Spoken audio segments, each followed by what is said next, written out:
especially appointing David Sachs, the czar for both crypto and AI. And this concept of agentic AI coming into view where, we will have our AI do all the walking and working and talking for us, up to a point, right?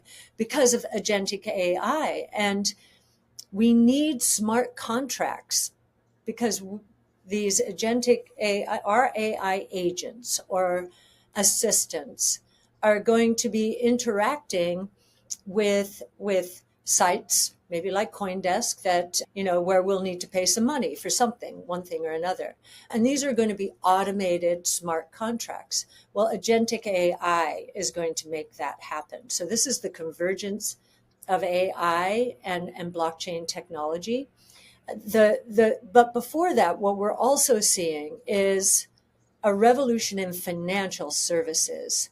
Thanks to the green light from regulators, more financial services companies are moving into the blockchain world because they realize it's much lower costs. So as I explain to our clients what's going on here, I like to back up because I remember this time very well. In the early 90s, late 80s, early 90s, when developers were first working on the internet, there was no idea that financial services or commerce would take place on the internet. And therefore, there was no payments layer. Now, thanks to blockchain technology, we have the payments layer.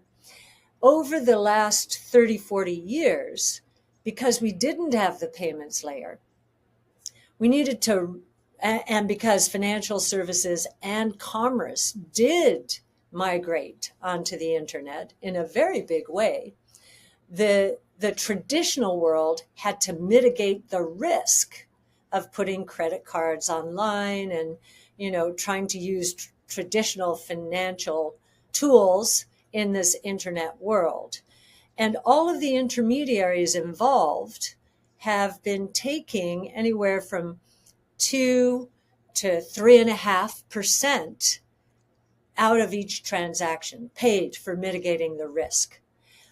We can probably drop that, and that's a tax on the system, right? We can drop that tax from 3.5%. These are US numbers. In Nigeria, the numbers would be 20% or more, right? Drop that tax from 3.5% to maybe 1%.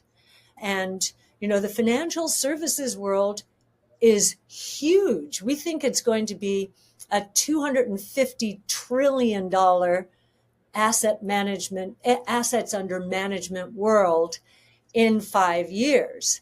So if you're talking about those kinds of numbers, taking 2 to 2.5% out of, or lowering the tax by 2 to 2.5%, will lower the friction in the market and increase the efficiency. So that's the cost dynamic. And I gave you the productivity dynamic around agentic AI, smart contracts, API to API transactions, including very small transactions. I know you've made, ARK has made a bet on Tom Lee's BitMine. Of course, I'm asking one of the largest ETH treasuries right now. I mean, unpack that a little bit more for me. Is that related to what you were just telling me about agentic AI and smart contracts? Do you see Ethereum as being the foundational layer to enabling a productive agentic AI world? Yes, we have been watching carefully who is signing on to what protocol as they begin to develop their digital asset strategies. So, first we saw Coinbase, for its layer 2 base, chose Ethereum. More recently, we saw Robinhood, for the layer 2 that it is evolving, also building on top of Ethereum. We had a thesis that Ethereum was going to be the institutional protocol. It